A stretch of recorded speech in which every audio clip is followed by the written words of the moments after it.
বন্ধুরা, তোমরা কি করছো? দেখো, সকালবেলাতে আমি সবজি নিয়ে বসে গেছি কাটার জন্য।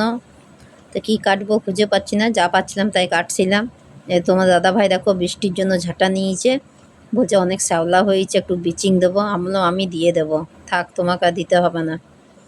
তো ওকে তো সরালাম কোনো রকমে, আমি বললাম সবজিগুলো কেটে নিই, তারপরে দেবো। তো পেঁপে ছিল, পেঁপেটা নিয়ে বসেছি, কিন্দুরি কাটলাম, কুমড়ো আছে একটু। এবার দেখা যাক কোনটা কী যে করি। তারপর আরেকটা ইচ্ছা আছে, পরে দেখাচ্ছি তোমাদেরকে। তারপরে বাইরে চলে এলাম আমি, যে ফুল তুলতে হবে, পুজোর জন্য ফুল তোলা হয়নি। তো দেখছি চারিদিকটা অনেক জঙ্গল হয়ে আছে। তো এবারে ভাবলাম একটু ফুলটা তুলে নিই। তো সেটা তো তোমাদেরকে দেখাতে পারছি না, তাহলে ক্যামেরা করব কী করে। তো সেই কারণেই আর দেখানো হলো না। তো যাই হোক, দেখো কি সুন্দর লাগে চারিপাশটা, বর্ষার সময় গাছগুলো ভরে থাকে বেশ।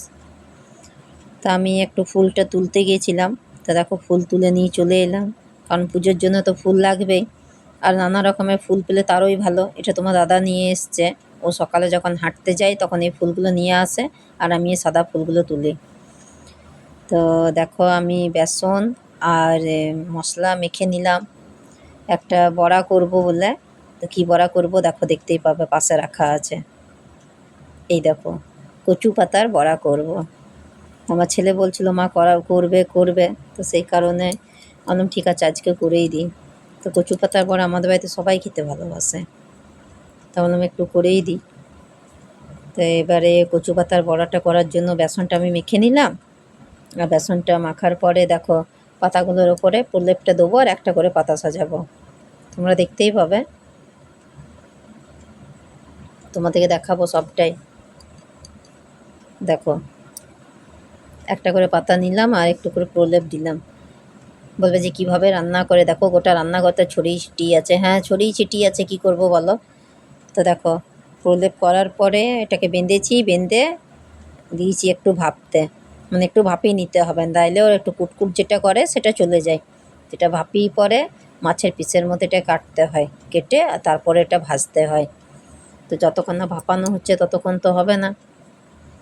তো এটা একটু ভাপতে দিয়েছি, মানে একটু ভালো করে ভেপে যাবো, ওটা আন্দাজ মতো তোমাকে বুঝে নিতে হবে যেটা ভাপা হয়েছে না হয়নি। ডুবছে না বলে চারিদিকটা ডোবাতে হচ্ছে, দেখছো। তো দেখো তোমরা কীভাবে এটা হয়। বাস আমার হয়ে গেল কচু পাতা ভাপানো। সবটা তোমাদেরকে দেখাতে পারলাম না, কিভাবে রান্না করলাম না করলাম। তো কী কী করলাম সেটা দেখিয়ে দিলাম। দেখো, ভাত হয়েছে, পেঁপে ছোলা দিয়ে তরকারি হয়েছে, মুসুরি পেঁয়াজ দিয়ে ছোকা ডাল করেছি, আর এখানে কিন্দুরি ভাজা করেছি, আর কচু পাতার বড়া। দেখো, বললাম না মাছের পিসের মতো কেটে আর বড়া করতে হয়। তো আজকের মতো এখানেই শেষ করলাম। টাটা। কেমন লাগলো সবাই একটু বলবে।